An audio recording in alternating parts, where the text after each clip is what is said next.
What's really good, my people? Welcome into No Catch Up Chicago, for Chicago, by Chicago. I'm your host, Sean Little. It's Victory Tuesday. Yeah. Big Nick the Quick is in here. What's going on? We couldn't do Victory Monday because it was the kid's birthday yesterday. Happy birthday, Big Appreciate Nick it, the man. Quick, Thank you. How was it? It was decent, you know. Another year older, man. Another year above ground, man. I can't complain. Nothing too crazy. You know, after 21, you know, it's not too I feel like you don't really start getting like crazy excited about your birthdays again, maybe till like 40 or like 50 when you have like those milestone birthdays. 32 is kind of whatever, but hey, again, man, it's a birthday, it's a celebration. It was decent, you know. Feel good for a day. You can't complain, right? It's Yeah. I'm low key, man. I'm not a big like, you know. I'm never gonna be the type that's gonna have like a big, you know, situation for my birthday or anything like that, you know. Right. Any little gesture as you get older on your birthday is always appreciated. Decent, man. Yeah, there were gestures that I appreciated by a lot of people. So thank you to anybody who supported it. You know. Yeah. Definitely. Of course. Definitely. Yeah. A lot to talk about. Oh yeah. Bears. It's Victory Tuesday, like we said, and we play the Bills on Sunday, and they just announced that we're going to be playing Nathan Peterman. Yes. And we got a lot to talk about. The immortal Nathan Peterman. Yes, the immortal Mr. Peterman. Mr. Peterman. Yes. We'll be playing. NFL trade deadline is also in the mix today. Yep. We had a couple people leave the division, so we're going to talk about that. I thought that was really interesting. Of course, the Bulls are in play. Yeah. They got their doors blown off last night. Are they playing? I mean, we knew. I know there's some guys out there running around in red uniforms that say Bulls on them, or white uniforms that say Bulls on them, but I don't call that playing. We should talk about that. I got some thoughts. Then we're gonna switch it up. Then I have some thoughts. We'll go. Aaron, you heard that? We're gonna go Bulls first, then Bears. So just for that little graphic, but yeah, we're gonna talk Bulls and hoops. We got LeBron talking crazy, Klay Thompson breaking records. You hit the group chat immediately. It was like, you already know what time it is. Oh, yeah, I told you we got in the middle of an all-timer. We're in the middle of an all-timer. All-timer, that's what I said. It took me like 5 minutes into the first quarter. I said, hey, just everybody have a seat, strap in. We're in the middle of an all-timer. Yes. Yeah. And then we're going to close it out with a little game of Where Are We With? I'm going to hit quick with some questions. He's going to tell me how he's feeling about some topics, and we'll close it out there. Yep. Let's get into it. Bulls, I don't even know the final. Which game? Oh, the Bulls, Warriors? the game yesterday. 149, 124. 149, which does not tell the whole story at all. At all. Yeah. I know they put up 92 points in the first half. They did. 95. 95. Yep. Klay was at the line. I think he put up the last two, and then they hit the three. Yep. But give me your thoughts last night, because I was excited to watch because I knew this had the potential to be a wild game because of the defense that we played. You and every other Bulls fan in the United Center seemed like it turned into a Warriors home game, which to me like is one of the most surprising things I think about that. I mean, not that I'm shocked that people would start rooting for something when you see something like that happening, but just that you could turn a Chicago crowd against the home team and have them start rooting for the visitors, and that's the kind of effect that the Warriors have on fan bases. Apparently, I wouldn't have been rooting for the Warriors. No, this is man. Listen, this is Chicago, Illinois. We appreciate when we see some shit going down. That's I think fine. That's what it comes down to. But I guess it's hard to appreciate what you were seeing from the Warriors when you were also seeing what you were seeing from the Bulls, right? What exactly were we seeing? What do you mean? There's just a lack of effort. The Bulls play with such a lack of effort on defense that it's appalling. It's appalling.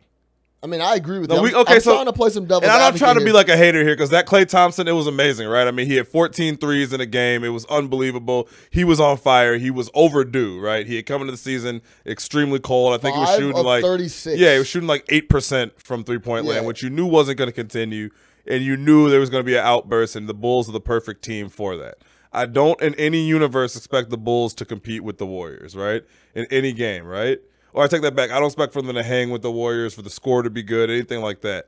But I do expect for them to try hard, play hard. And it looked like last night the only guy that was playing hard was your boy, Blakeney. That's my guy. He came to play.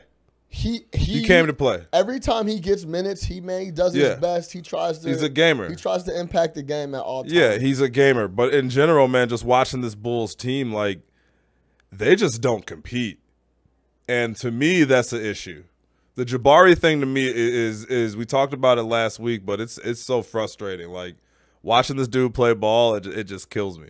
Before we get to Jabari, because I'm gonna bring up our boy Darnell Mayberry of The Athletic. Shout out Darnell Mayberry. Yeah, he does his oral history, and he actually did an interesting thing where he took like all the media questions and then he broke down all the player responses. Yeah. And basically Jabari's input is wild. Yeah. But I want to get back to the effort thing really quick. I guess maybe, you know what, I take that back. I probably would have been cheering in the moment if I was at the stadium, but I don't know, man. It's still just funny to see that in a Bulls stadium. But go ahead.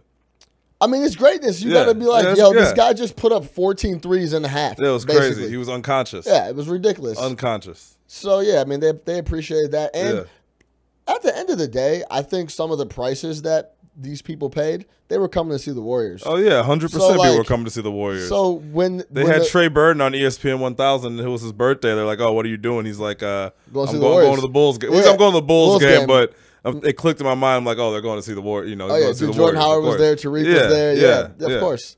Yeah. So when something historic like that happens, you can get. My dad was in there. You can get a couple round of applause. I don't mind that. I told you, man. You could tell it was going to be an all-timer. An all-timer from Klay. He was ready. He was locked in, out the gates. 100%. So I sent in the group messages. If you're not watching, hop on. This is a Klay all-timer coming right out. I tweeted, you've seen this movie before. Yeah. And this is exactly what's going to happen. Yeah.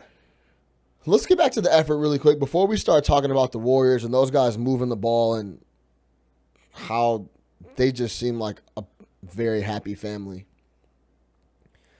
The effort thing, I agree with you, but I want to play a little devil's advocate. Was there just a little bit of, because, hey, I hate on Campaign all the time. He was playing hard. He was trying. They're just lost. Hoiberg's not a defensive guy. His whole roster is not defensive guys. So was it just them trying but not knowing how to play D and they don't play D, compounded by an all-time performance? Is it that were they really not trying? Back-to-back games against the Charlotte Hornets. Over back-to-back games against the Charlotte Hornets, the Bulls gave up 245 points. Well, to play devil's advocate, they gave up 135 points on Friday. So maybe that's actually okay. I'm going to flip your own. And I know the league is. You talking about how the league is just there's a scoring explosion or what? Flip your own comment on you. Maybe it is an effort thing because if I remember this correctly, the first game of the Hornets was a blowout.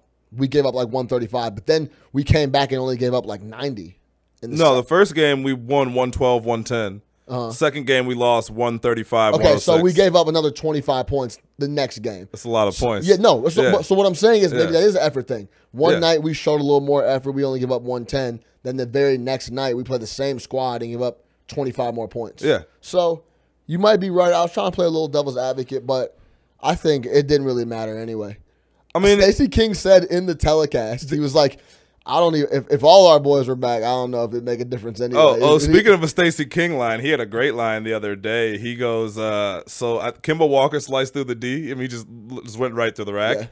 And Stacey King goes, Illinois eye pass, everybody getting through.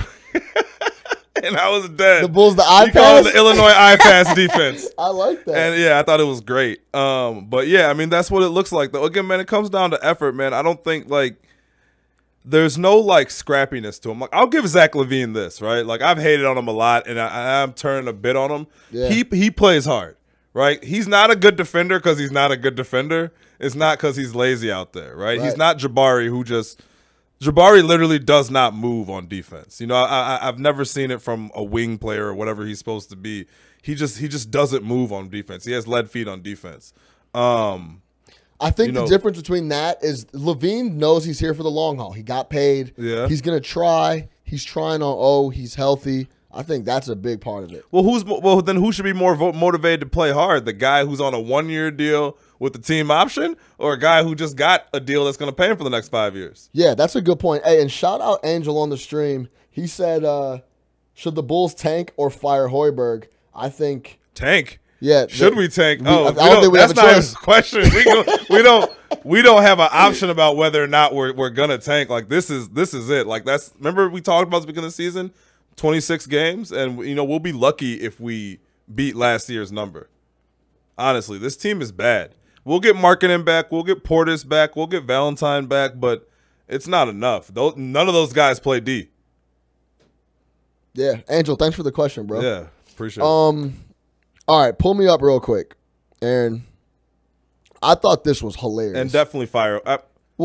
I think the lack of effort thing is a Hoiberg issue. I think once we get things locked up, then I think we can start talking about firing people. Like, we have to get our roster solidified and figure out exactly who we want to keep and who we don't. And I know who we don't need to keep. And I know I keep saying it, man, but this dude is absolute trash. What is Justin Holiday's purpose in life? Yeah, he's huff. He's trash. Yeah, he's a and like zero. I don't understand why they feel the need to give him all these minutes and why they love him so much. Like, he's not going to be a part of what we're doing going forward. So I just don't understand what their love affair is with Holiday. Yeah, pull me up, Aaron. It doesn't make sense to me. First off, Band-Aid Klay. Shout out Darnell for this tweet. He's got a Grateful Dead hoodie on. Yeah, he does.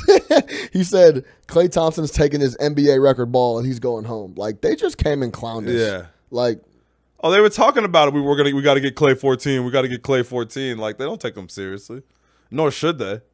Well, yeah. But okay, this is what I wanted to go through with this, right? The Athletic or Darnell is doing this thing where he's basically just going through the media and the script. Right. And it looks like he doesn't have the first question up here, but the first question seems to be like what happened in the game. And I'm not going to go through everybody. I want to focus purely on Jabari Parker, then I'm going to ask you a question. It seems like the first question would have been, what happened tonight? Bulls forward Jabari Parker. We lost. Parker, they scored more points than us. Meanwhile, Justin Holiday is, going into a little bit of a long-winded answer. Levine is talking. Hoiberg's going Chandler Hutchinson, who's a rookie. Hutchinson's a rookie. He's going into comments. Second question. After the halftime break, the Warriors quickly set their sight on getting the shooter. Oh, this is actually Darnell's comments, I'm pretty sure. After the halftime break, Warriors set their goal on getting Klay the record of 14 threes in a game. Parker's comment, what was the record? What was it? A couple Chicago reporters asked the Chicago Bulls if it felt personal that a team was trying to set a record on them in such an obvious fashion. Parker, personal. Next question. So, like, I'm assuming they asked Parker like what was happening. Parker, he was in the zone. Yeah, so I mean he's not giving any type of engagement. Dude, he's checked out. This dude's already checked out. So this is what I'm saying, right? I don't think he was ever checked in, but yeah. Right. He was never checked in, right? Yeah. Look, so then he goes to another one. The Warriors looked and acted like they're carrying teammates as they set up their friend for a big night. That kind of attitude's a big part of the team culture. Under Kerr, Draymond led the team overall with 11 assists, etc. Parker, like, what could we have done? Like, we try our best. Like, try your best. Like, he one word, here, we got another one on Wednesday. Like, we got another game Wednesday. He said, like, we'll get better. We'll see what happens then, right? Yeah. So you can pull that down, Aaron. So I guess what I'm getting at is, what is he so angry about? Like, what is the issue? I don't know. He's making $20 million. Yeah. He's in his home city. Yeah. Is it because he's coming off the bench? Is this him throwing man. He's kind of been like that all year, man. I mean, he's kind of like standoffish. He doesn't, feel like he needs to answer any questions, giving these short ass answers. And again, man, I'm not one of those people who is the player's job to get up there and give long ass answers. But at some point, like, Jabari's making $20 million a year. Even though he's young, he's one of the, quote, veterans on the team. I mean, he should be setting some sort of example. Just go out there, give the bullshit, man. Like, you're in your hometown. Like, don't embarrass yourself. Don't embarrass the organization. Don't go out there and have, like, the bad attitude and all that. I just feel like that's what it's been from him. He stormed off after the preseason game. But why? Is it because he's coming off the bench? I think he's pouty. He's just pouting about that? I think he's a pouty dude. Man, dude, you got to look back at the fact that Milwaukee literally wanted no part of this guy. They knew LeBron was leaving the East. They knew they had a good team. We want no part of him on our contender. You can take potentially 20 points a game. It looks like they do have a contender in the East. They're great. They've lost one game. Yeah. Yeah. To another undefeated team. Yeah, exactly. Yeah. So, I mean, it's kind of like they knew something. Maybe this dude just isn't – he's just not that type of guy. His game is suspect on the defensive end. His attitude is suspect, clearly. He's not a leader. You know what I mean? It is what it is. Take your 20 million. Dude, I don't see, unless this turns around a lot, which again is still early, but with the Bulls. I don't see situations ever really getting better. Guard packs aren't known for making situations get better. You know what I mean? Throughout this Bulls situation. There's no way he can come back next year. I don't. Thank God it's a team option. Yeah, and when Portis and Markkanen come back, those minutes go to Portis and Markkanen. Yeah, so you're saying you wouldn't have a problem with him just sitting on the bench? I don't give a fuck. What are you looking for? Is this dude's game going to be anything that you want in winning NBA basketball? Will he ever be a good enough scorer, good enough shooter to overcome how bad of a defender he is?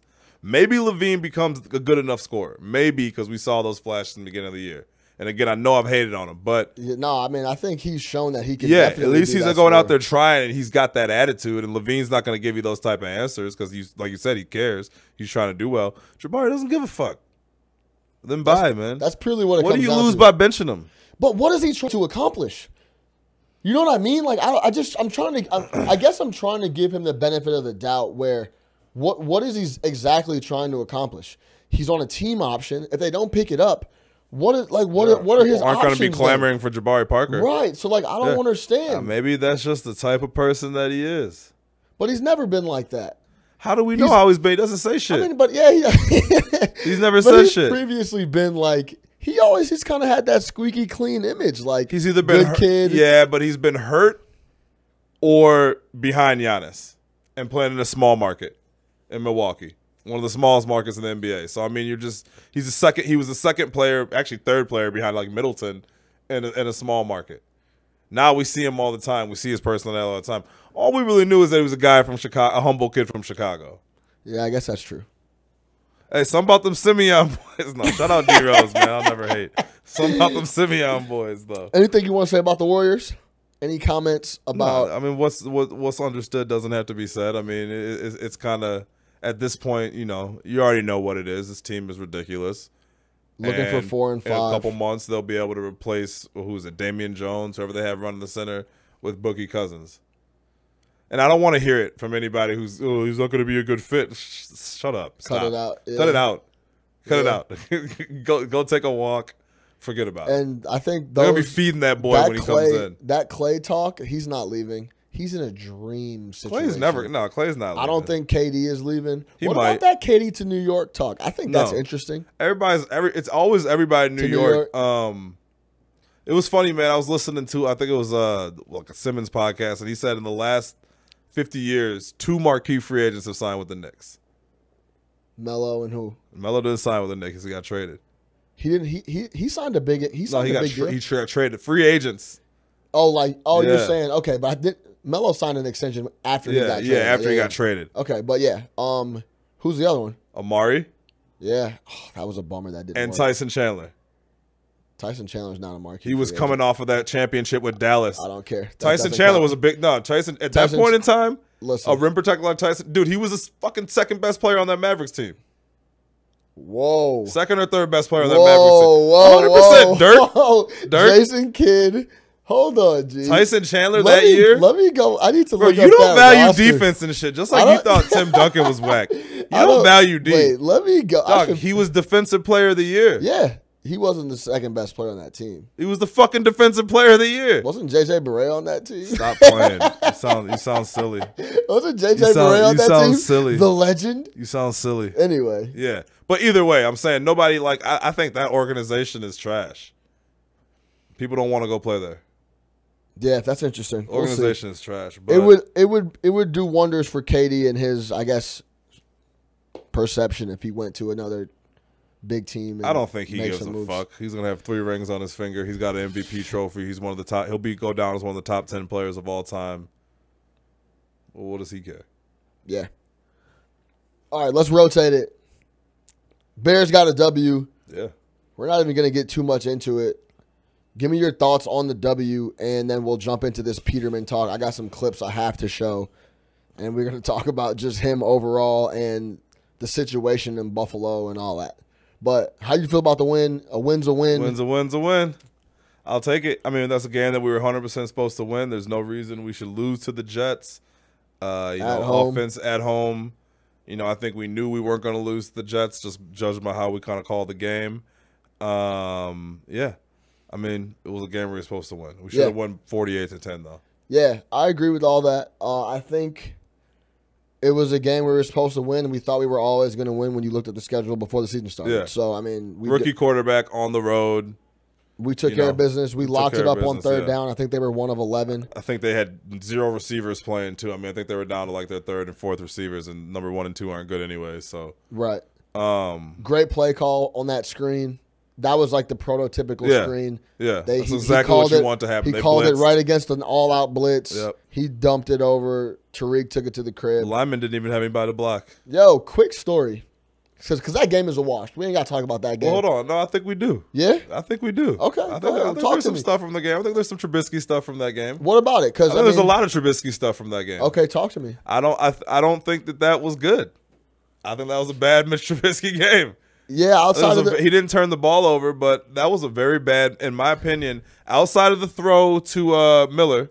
Yep. The back shoulder throw, which was a dime. Yep. That was a very shaky Mitch Trubisky game. Especially in the first half. Very, very shaky Mitch Trubisky game. And I think that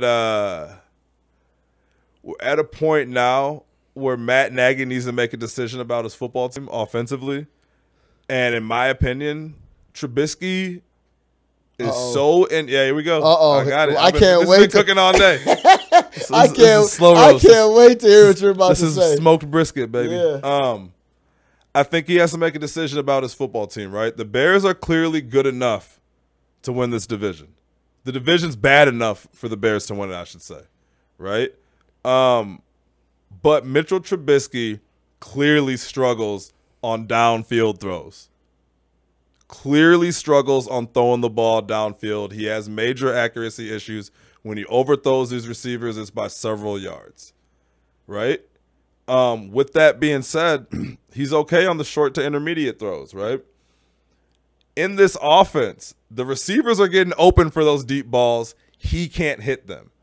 Nagy has to take those throws out of the offense and scale it back. Oh, he cannot. He has to, because it's. But listen, absolutely cannot. Here's the question. Here's the question.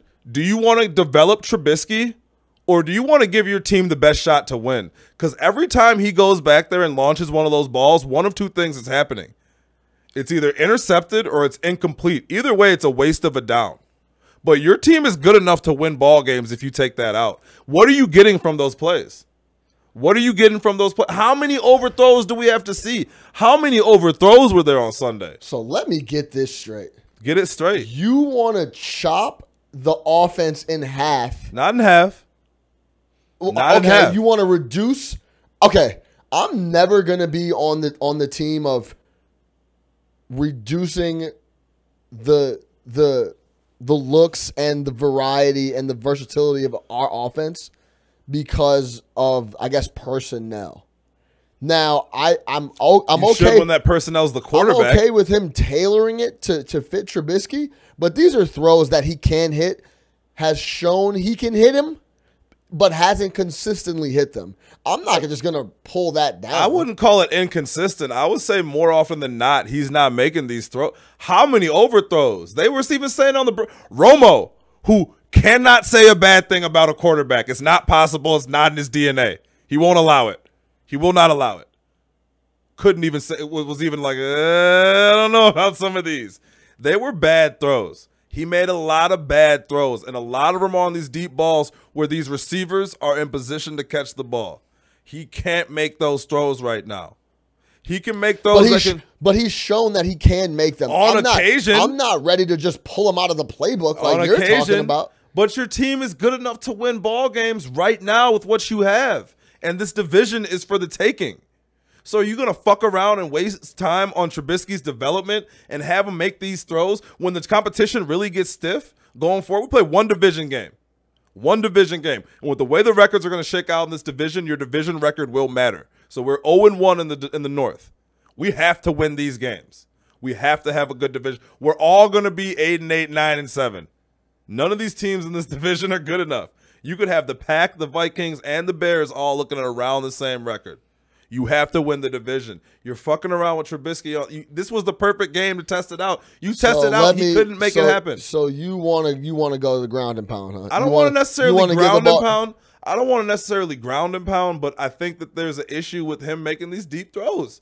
You don't see that? No, I see what you're saying, and I get it. But he's also shown that he can hit them.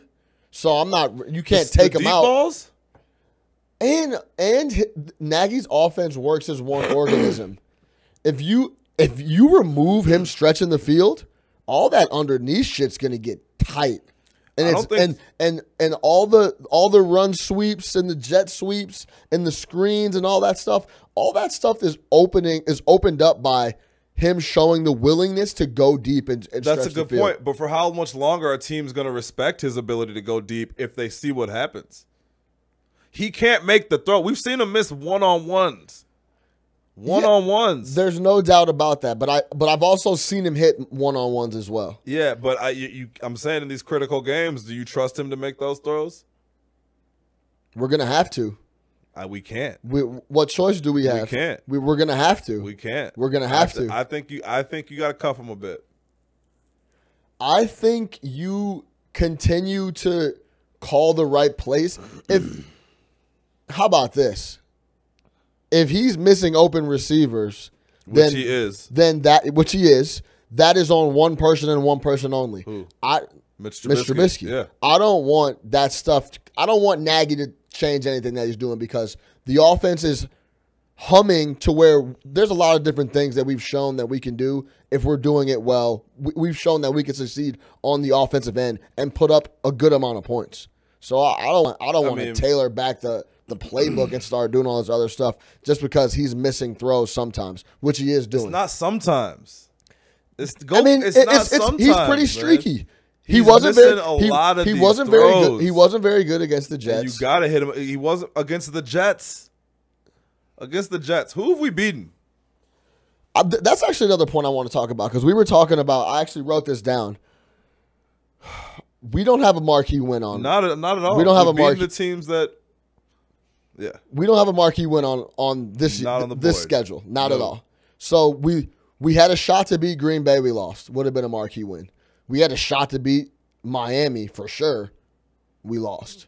We had a shot to beat the Patriots at some point in that game. We lost it. Coming up, like you mentioned, we got Detroit. Is it Detroit, Green Bay, Detroit, or Detroit, Minnesota, Detroit? I don't have it up in front of me. I think it's. We got Detroit, Minnesota, Detroit. Where? Home, away. So you're saying you rather see us tailor it down to where we have a better shot to win those games than see him missing throws? Well, I'd rather do that's not the answer. A better shot to win games, yeah. But I just don't think that's the answer. I think he has to keep. And okay, let me pull a positive out of what you were saying. Mm-hmm. He's missing the throws, but they're the right reads. You know what I mean? I know I'm grasping for anything. Execution is key. But I know initially we were talking about him being he wasn't going through his progressions. Now he's starting to get to where he's going through his progressions. He's making the right spot. He's just got to sharpen up the accuracy. But my question is this. I think it's funny that coming out, our big thing on him was he was so accurate. That's all we talked about. Well, he's accurate on short to intermediate throws. Extremely. I mean, he's very, and that's saying something because there's some quarterbacks who can't do that. The guy that we're going to see Sunday, Nathan Peterman can't even be accurate on that. So that's saying something, but that's what I'm trying to say. That's his strength right now. So are you caught in a place where either you're trying to develop Trubisky, right, and get him confidence on these long balls, or do you want to play to his strengths because you know that that's going to minimize mistakes and your defense is kind of good enough right now and the division is vulnerable? And that's kind of how I'm looking at it. And then here's the thing with the Bears, man. We've beaten the teams that we're supposed to beat, right? The NFL, you're either a bad team, a not bad team, or a good team, right? We're a not bad team, which is just kind of in the middle, right? We've beaten bad teams. We've lost to not bad teams, and we've lost to good teams, right? We lost to the Patriots, good team. We lost to the Dolphins, not bad, right? We lost to the Packers, not bad, but kind of bad. No, that's a bad loss. Yeah, it's a bad loss, but I'm saying the team themselves. Yeah. But we've beaten up on some shitty teams. So it's kind of one of those things where as we start playing some of these better teams right now, we got to see who we are. And I don't know if fucking around with Trubisky, throwing all these deep balls and experimenting with trying to get him right is what we need to do right now. That's interesting. I mean, I was not expecting you to say that. Yeah.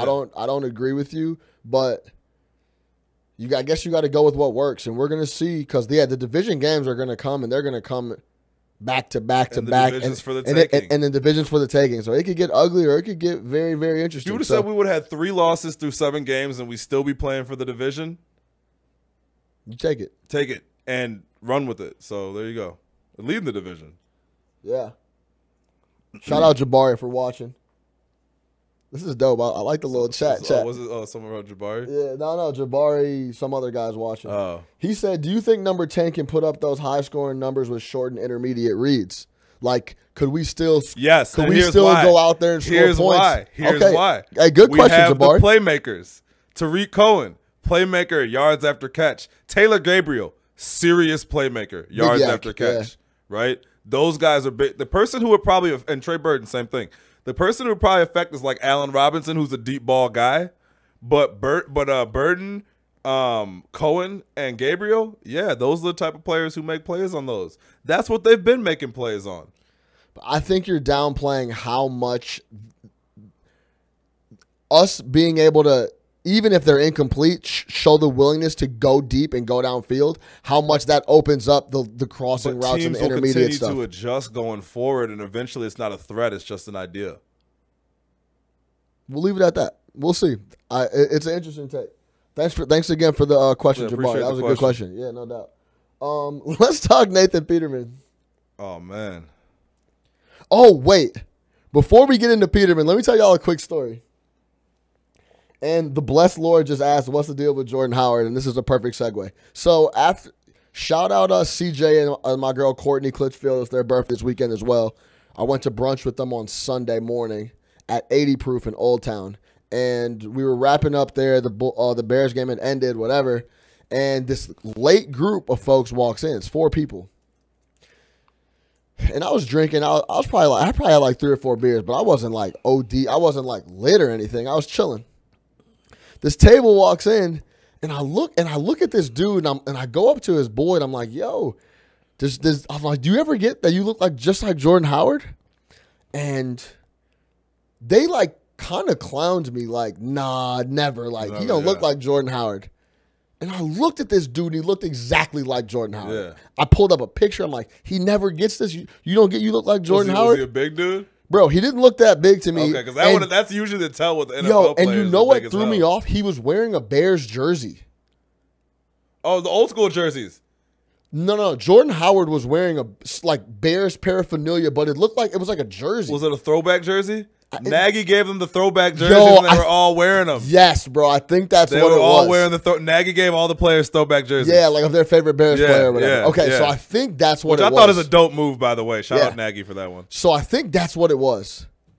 And it was combined with, like, the game hadn't ended that long ago. I figured he was taking a shower, doing press, doing a bunch of other shit. Like, there was no way that he had linked up with his homies and was came all the way north to Old Town to eat. Yeah, that is kind of crazy. And I was like, all right. So, like, I didn't pay any attention to it. And I'm like, we're going to go down the street to this spot if y'all want to come. Because we were with a bunch of people. And the spot that we were leaving was dead because, like, brunch was over. Mm-hmm. So I was like, y'all shouldn't stay here. Y'all come with us. Like, we're about to have some drinks, kick it, watch the second games, whatever.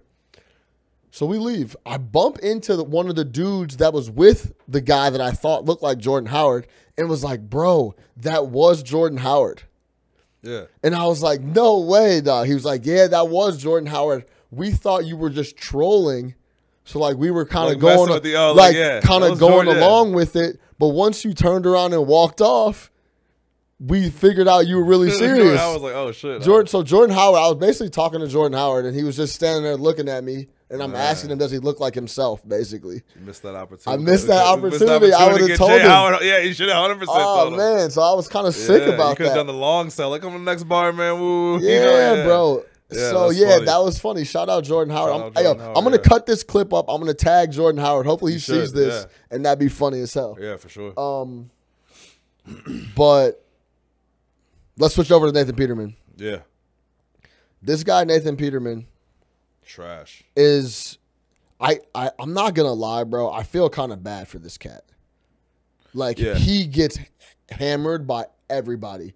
But like, it's not his fault. It is though. It's not his fault he's in there, man. They keep putting him out there. Nah, but they it got is, no though. choice. Look at these numbers. Pull me up, Aaron.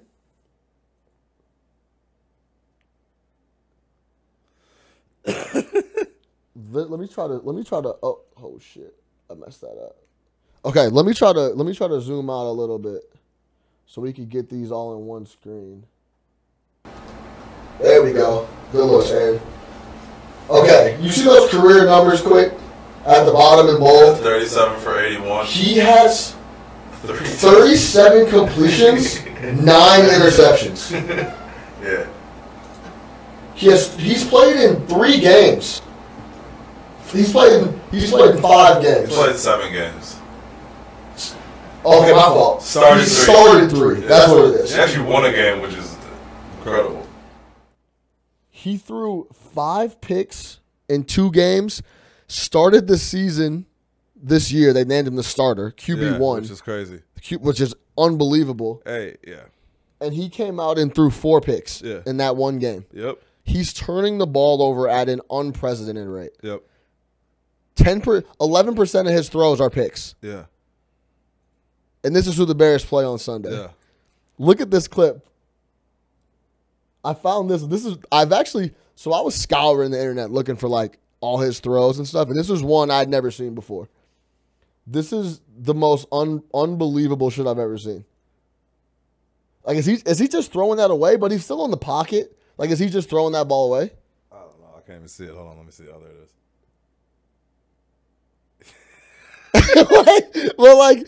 Is that what he's doing? And hold on, I'm gonna show this this video that the Bills posted when they named him the starting quarterback.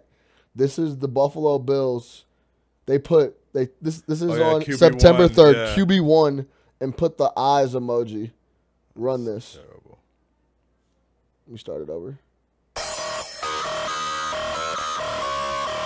Like, this is serious. They got him warming up. Empty stadium. He throws it in empty. Yeah, he's throwing an empty stadium for preseason. Yo, the zoomed in on the He's got face. escapability. The zoom in the face always kills. You know the funny thing is, you don't know if half these balls were completed. It's crazy. Nathan Peterman snow game. We just forget that one. Touchdown, Buffalo! He actually got drilled in that game. Crazy too. All right, that's cool. But we play them. It's in Buffalo now. If you watch the Buffalo. By the way, that's the same clip that Colin Kaepernick's lawyer played in the collusion case in the courtroom. that was Exhibit A. Exhibit A. Yeah. Nathan Peterman. Tell me this isn't collusion. Tell me this isn't. Exhibit B is going to be Sunday. This guy is in the league and my boy's not. Yeah. This is all you need to see. All you need to see for this whole case. Yeah, right? Open and shut, Judge. Yeah, open and shut. How do you feel about the game? Because it's on the road. And did you watch Monday Night Football last night? No, so obviously I had an interest in it because I took Buffalo. I took New England in that game. Oh, did you? You got lucky. Yeah, and that shit took me over to the top spot. Did you? Yeah. You took me over? You and Eli are tied for second, then it's Eder, and then everybody else. Let me see.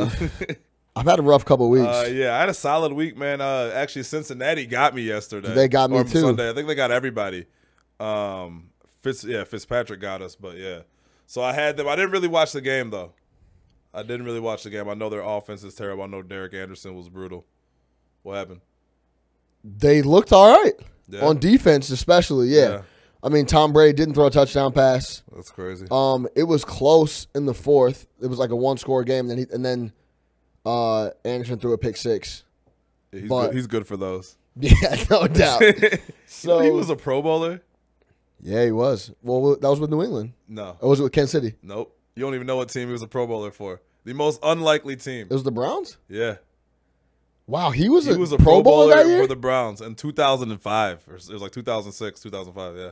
Oh, I didn't know that. Derek Anderson was a Pro Bowler for Cleveland. Man, all these dudes have been getting paid for so long now. Shout out Derek Anderson. And they're all Huff. Yeah. It's crazy. That's the who's the original? My man's out there. Who's the Matt Castle? Matt Castle. Matt Castle might still be on a roster. I don't even know. I 100% think he's on a roster. Too. Matt Flynn was on a roster. No, I don't think Matt Flynn's on a roster. Matt Flynn was on rosters forever. He stayed on a roster. The Bills should call Matt Castle. If he's not on it, they should call Matt Flynn. They should call anybody not named Nathan Peterman. So, so coming off of what you said about the previous game, before we get into this NFL trade deadline stuff, what do you want to see in Buffalo that I guess you've been seeing recently? You want to cut down the playbook and just get to the meat and the potatoes type thing, like or just how about we just run what's working? And look, here's the thing, man. I think when I say cut down the playbook, you think I mean go boring. Like, no, this offense is still plenty fancy and gimmicky and all that. One thing they need to stop doing, and I knew this was going to happen, is the shovel pass to Trey Burton. Teams have picked up on it. Yes, they like the Jets were all over that. Teams know Bears running out of multiple different formations, everything like that. So they need to chill with that play. But yeah, just try some other things. But yeah, man, I mean, see what other kind of things you can work in there for Trubisky, and while still building confidence, but not necessarily having all these deep ball options because he hasn't shown ability to do it. I want to see the defense get back on track. And again, this is an easy game. They should shut them out. Right? I don't think Khalil Mack should play if he's not 100%. But I want to see the defense just hit some people in the mouth. So again, you want to back-to-back weeks where you're down for like a little 17-9. No, 9 would be too much. I really think we should shut this team out. This team should not score a point on us. New England's defense is Huff, and they gave up 9. Yes, so I think this team. I think we should really. They got a bad scheme out there. Yeah, that's what I want to see. I want to see continuing mixing in Jordan Howard a little bit. I know his yards per carry wasn't great last week, but I think it was pretty decent. No, it was 3.4. But mixing him in again, he looked effective. He got to 80 though, and he got to the end zone. Yeah. So I like that. So I mean, continue mixing up. Those things are going to be important. That stuff's going to be important going forward in these games where, like you said, you don't necessarily think you can rely on Trubisky to win these games for you. I think it's more – that's a good point. I think it's more important that we keep Jordan Howard engaged and, like, he's part of the offense and can come in and make an impact. I think that's a big thing mentally that'll keep him going and keep the offense balanced in a lot of different ways. And you said you never want to see a coach kind of change because of personnel, but a coach needs a scheme based off his personnel. And – with Trubisky, again, you really have I can't understress or overstress how important it is to realize we can grab this division. The Packers are a mess, right? Minnesota is not as good as we thought they were. Detroit is Detroit, right? We have an opportunity to win this division, so you just don't want to fuck around with Trubisky in these games against these better teams. Throwing these picks, man, overthrowing, wasting downs. Yeah. Okay, I hear you, and I'm excited to see us. We got to keep winning the games we're supposed to be winning, and we're going to have to clip some of these division games. Yeah. This game at home against Minnesota coming up in a few weeks. Let's get it. You know what I mean? Let's get those games on top of rolling the teams we're supposed to be rolling. How do you feel about Minnesota? How do you feel about Kirk Cousins? Man, is Kirk Cousins who we thought he is? I actually bet Minnesota this week. Oh. I should have stayed away from that shit. Yeah, that was a mistake. They're a hard team to bet. I don't think I've touched the Vikings all year. I really like the Vikings. I think they're a really good team. I like Kirk Cousins. I think he's solid. He put up big numbers. He threw a pick 6. Kirk Cousins always puts up big numbers. He threw a pick 6. Yeah. That was a weird game. Okay. How do I feel about the Vikings? They're the best team in the division. I think they're still one of the best teams in the NFC. Wow. Yeah, I truly believe that.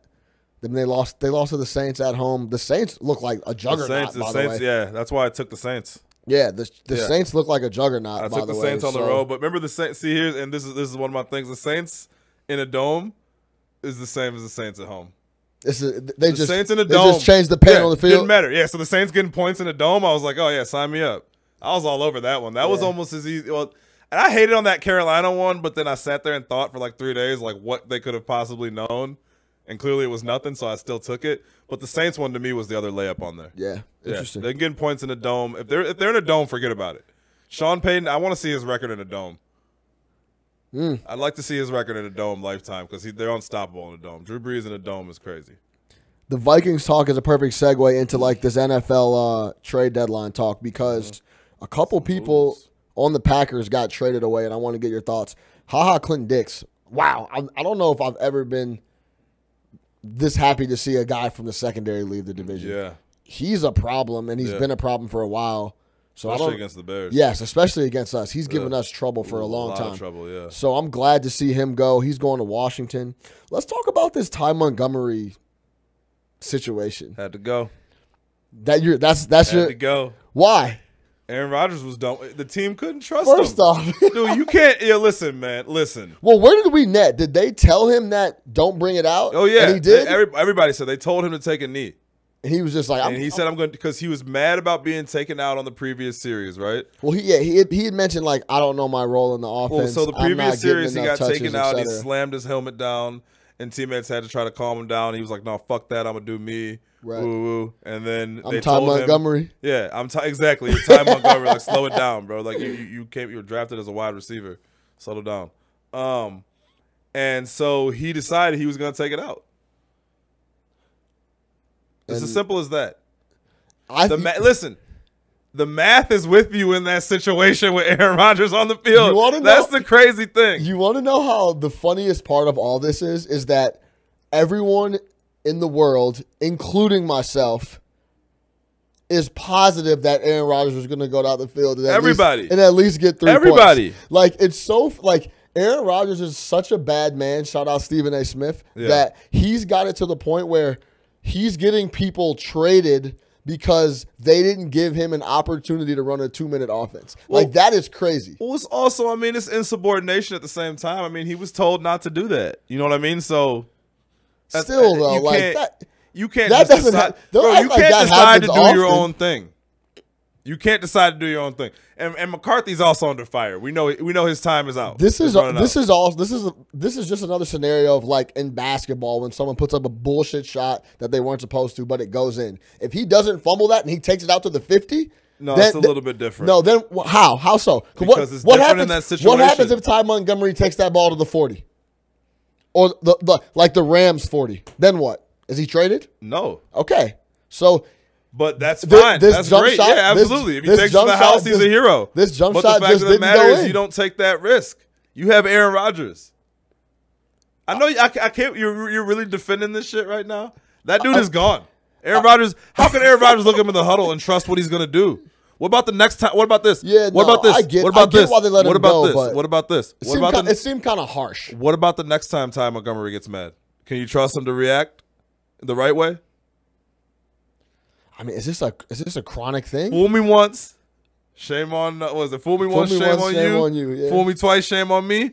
It's not gonna happen twice. It's time to go. And at the end of the day, he's fucking Ty Montgomery. Yeah, that's the other problem. You know what I mean? They didn't trade Devontae Adams. Yeah, that's the other problem. He's Ty Montgomery. It's Ty Montgomery. I think that's the main issue. You don't have the clout to make that decision. You're not good enough. You're not fucking Tyreek Hill. You're Ty Montgomery, not Ty Hill.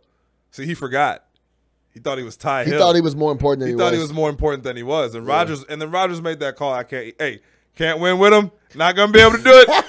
Can't do it. Can't play with him. We should have that right. Can't play with him. Can't coach with him. You want to take it out and not give Aaron Rodgers a chance? Everybody knew. That's a 90% chance they come back and win that game.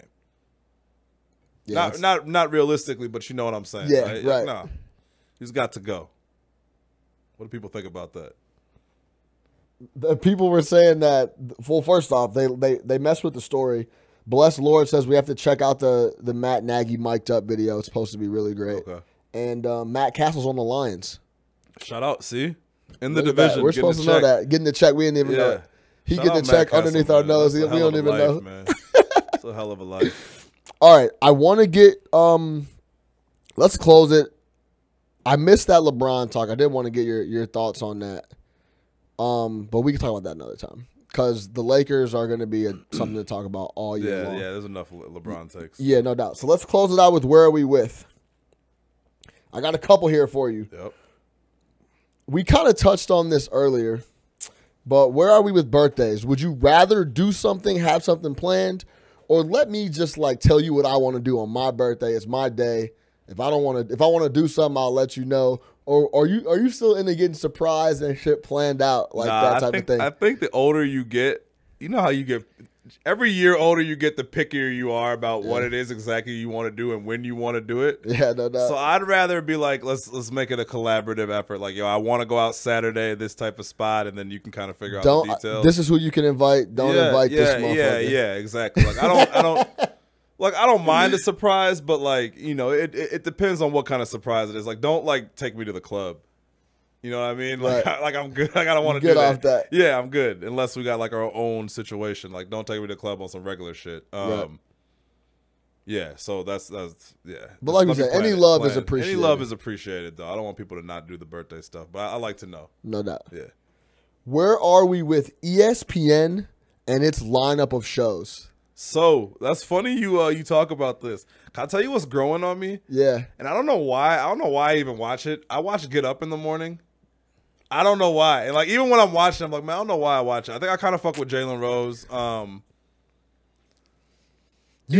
You caught my face, but I watch it all the time. Yeah, you watch it every day? I watch it all the time. Every day. Like, it's just on. I'm like, oh, this is easy to watch. Yeah. They got some people. You know what I like that they do on that show is I thought it's not like Greenberg does kind of take the back seat, and they bring in the different analysts and they kind of rotate the analysts on the different topics. But it's decent, man. Like, it's not like people that I hate. Yeah. At the same time, ESPN in general is corny, but it serves a purpose. They're better than they were. I can't watch, like, I turn off once First Take comes on.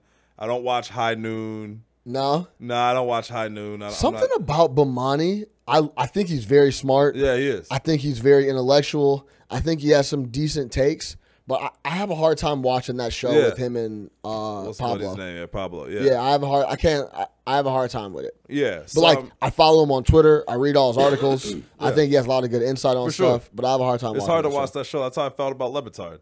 Yeah. Yeah. So in general, and for some reason, I always find myself watching Van Pelt Sports Center, which I think has grown on me a little bit too. I used to trash it. I think we trashed on the show. Yeah, I used to think that's. Yeah. The Bad Beats is funny. I just think that his format, his setup with the Bad Beats, and like how he like my favorite thing in the world right now, whatever he opens the show with. I think all that stuff's interesting. I think sometimes he tries a little too hard to be cool. Yeah.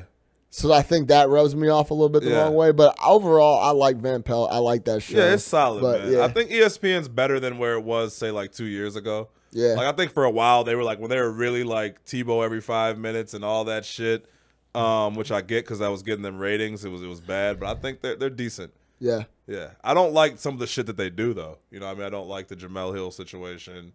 Like, I don't like that they gave Jamel Hill and Michael Smith a show, knowing what it was. And the second, like, you know, Jamel Hill and Michael Smith did what they do, we pull it away. Yeah. You know, I think that there needs to be, in general, more representation across the landscape. But, yeah. Okay. I fuck with Jalen Rose, though. Shout out Jalen Rose. Okay. Yeah, shout out Jalen. He can't dress. You hate Beetle, right? He can't. Oh, my God. I can't stand Beetle. And low-key, so let's get back to Get Up, because Get Up started, and I was like, I like the format. Yeah. I like Hembo and like the little stuff he comes in with. For sure. I like the rotation of people coming in. Like, shout out my guy Jesse Palmer. He's come on. There, I like Orlovsky for some reason. I don't know why. I told you about Orlovsky. Yeah. Orlovsky's good. I like Orlovsky. So like Louis Riddick's on there. I love Louis Riddick. Who's my man who used to play for the Steelers? Ryan Clark. Ryan Clark is on there. Yeah. He has some good takes. Yeah. He's comfortable enough now, I think, where he kind of says what he wants. And then they bring Stephen A in for like 10 minutes. Yeah, and he so does like his thing. so it's entertaining. So I liked the format. I liked what they were doing. I got it. And I when it first started, I couldn't rock with it because of Beetle. I thought she was awful. The Beetle Greenberg dynamic was bad. Beetle is just whack. Yeah. She tries to take over everything that she's a part of and make it about her, and like brings up like just shit that is just not good TV for me anyway.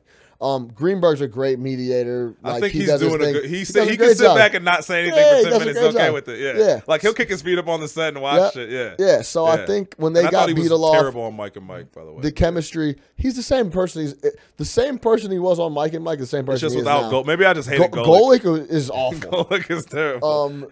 But so yeah, I think it's an interesting show, and that's funny because like I find myself getting up. And I think they moved when it first started. It was on ESPN2, and they moved it to ESPN. 3 hours long. Yeah, and they moved it to ESPN. Yeah. I think part of it is too is I get up, I turn on ESPN. Yeah. So like it's on. The first thing that's on. It's decent enough to where I don't change it, basically. So it's good. I rock with it. People have said like try to watch like Good Morning Football on NFL Network, but I like to see the other shit. I want to see the NBA news. I want to see right. Exactly. Yeah. So that's where we at. Yep. All right. Tomorrow's Halloween. Where are we with Halloween? How you feel about Halloween? Bro, I'm a parent, so it's a different situation. But I've always hated Halloween. Why? Because I'm selfish and it's 2 days after my birthday. So when I did want to put together shit for my birthday, it was always like, but we're about to do this for Halloween. Yeah, and like it's not as bad as like shout out Jamie, like her birthday's like New Year's Eve. Like I know that's gotta be tough. Yeah. But like anytime your birthday is right next to the holiday, like your shit's Cinco de Mayo, but that's not as like, prevalent as other shit, right? Motherfuckers is just going out, but it's not like, oh no, we got Cinco plans. So my birthday was always like overshadowed by. I hate Halloween. I've always hated Halloween. What about with Mia? I like it with her because she enjoys it. Yeah. So it's funny, man. Like the first few years we go trick or treating. Like my thing with trick or treating is usually it's cold. Yeah. So if we're gonna go out there, like we better make it worth our while and get a lot of candy. Yeah. And like the first few years we'd go, she was just real timid. Like not running up to the houses. Yeah. Even like we'd have Najee come with and, we try to get her to go, whatever. Last year, like it was like a different animal. She kicking people's doors down. She's going in the houses. She's running from house to house. She's clowning people with small candy. Which is how you're supposed to be, man. Like you gotta. It's a dog eat dog world out there on Halloween, man. You remember, especially if someone leaves out the bowl of candy. Dog, yeah, of course. Yeah, don't leave out the bowl of candy. I'm taking the whole thing. The whole thing is a wrap. I taught her that. You know what I mean? I taught her that. If the bowl is out there, you gotta dump the whole They're asking joint. for it, man. No such thing as take one. I love it. Take many. So yeah, it's decent. The weather's supposed to be decent tomorrow, so I'm excited. Yeah, that's what's up. But in general, I've never like I'm not big on dressing up and shit. Yeah, that's people. It's either no one's ever really in the middle. People usually love it or they want to go all out. I went out this weekend. Shout out Henry. I went to his brother's party. It was cool. Yeah. Me and my lady were biker gang. Like we did leather coats and shit. It's it was cool. Yeah, it's cool for stuff like that. If you go to a theme party. Yeah. So whatever it might be. Yeah, but I'm just not. It is what it is. You already know. Bulls at home. Little League. Yeah. Bulls at home Wednesday. I think I might break my streak and go to that game tomorrow. Really? I'm gonna go see Jokic. They play Denver. Shout out Joker. Denver's a good squad, so that could be fun. And I think it'll be it's never a cheap ticket, but it'll be a cheaper Wednesday night type of ticket. So I might go check that out. Bulls Wednesday, Bears Sunday. Lots of stuff going on all week. It's that perfect time of the year. Yep. Make sure you subscribe. Catch Up Chicago everywhere on YouTube, Instagram. Follow me on Twitter at Chicago Flow. Follow Nick the Quick at I think it's 1026 and Harvey 1029 and Harvey 1029. Make sure you lock him in on Twitter. Rock with us, man. Tell your homies. Share the pod. I have a great interview dropping on Thursday with this dude AJ Ramsa. Chicago kid, went to Whitney Young, played ball at UCF with Marcus Jordan. He had some interesting stories. We talked NCAA. Make sure you look out for that. And make sure you guys check that out as well. For Nick the Quick, I'm your host, Sean Little. No Catch Up Chicago. We're here weekly, man. Let's get it going. Get it. It's hot in here.